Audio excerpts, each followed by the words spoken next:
Residents of Danville in the northwest are up in arms after going for 4 days without electricity.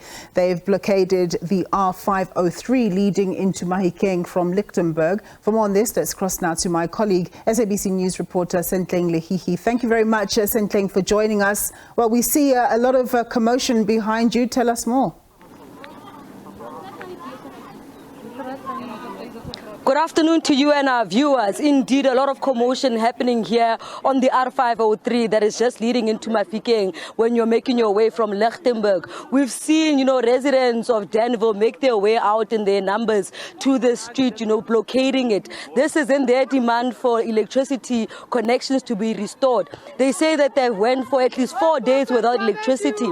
They say, they've been compounded with challenges that everybody faces, which have to deal with load shedding and energy crisis.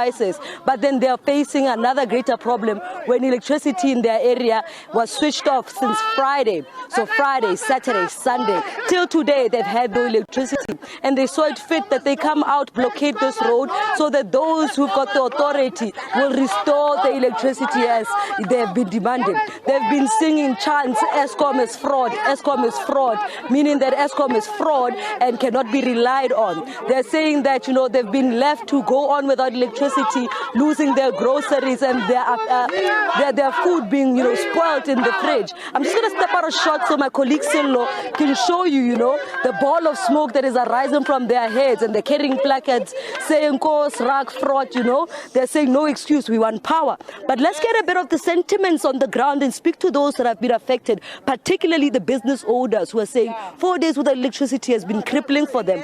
Let us speak to one of them. Sir, thank you so much. You explained to us earlier that, this situation has been really, really bad. You understand load shedding, but this is unacceptable. Your name, sir? Okay, my name is Lincoln. I'm living in Denver for a couple of months now. The problem that we're experiencing here is we haven't had electricity for the past 6 days. There's people here with babies. There's people that's on respirations. They have no power whatsoever. We have small businesses. I have meat, I have ice cream, that's what I'm selling. All my ice creams I have to throw away because there is no electricity. Everything has been melted. So Eskom came out here earlier on making promises to the people that they will restore the electricity, but nothing has happened as yet. So what is going to happen in the future?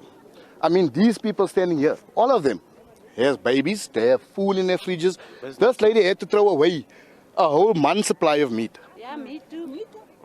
This lady, all of them. This auntie. I mean, who's gonna replace all those things? Who's gonna replace all this? Is Eskom gonna replace it? Now this lady is telling us about a claiming process. That claiming process is gonna take us what? 6 months to a year to claim that money back.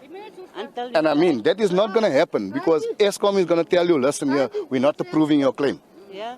And then, so all these people are losing money, even like myself. Yes. I'm losing money because I'm a small business owner. So I'm losing money because of Eskom's problem. And now they're telling us about a poll and what. That doesn't make sense to me. It doesn't make sense.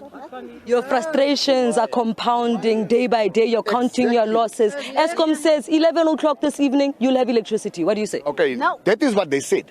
11 o'clock tonight we'll have electricity. But we're not leaving this road unless we have electricity. Unless we have electricity in all these houses, we're not leaving the road. So we're going to burn. We're going to burn tires. We're going to burn what? We're going to block off the roads until tonight, 11 o'clock, until they restore the electricity. Interestingly enough, we see you've blockaded the road, but you are letting learners go to school. I see uniforms walking up and down. Obviously, they have to go to school. They are learners. Our frustrations is our frustration because we have to supply these lighties with food. We have supplied them with lunch and all that.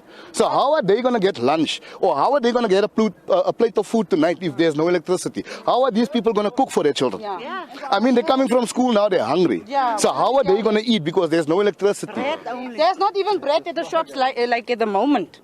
We can't get anywhere. Nothing. We have kids at home. We want power. Until we have electricity, we're not going to leave this road. That's it.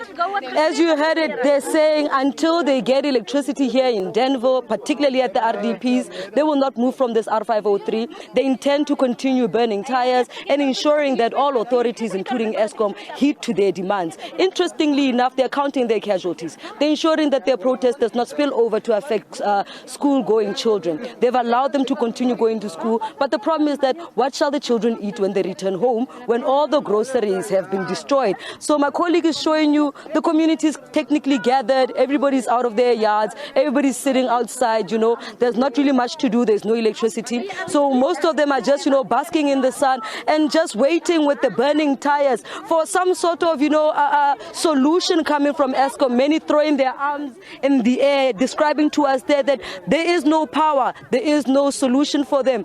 All that needs to be done is for them to sit here up until the electricity is restored. So if I can show you, my colleague will show you a view there that the road remains highly blockaded. The tires are burning. A contingency of police and traffic officials have been manning the area. We saw quite a number of them. We have seen quite a number of them, trying to ensure that they try to maintain some sort of stability here.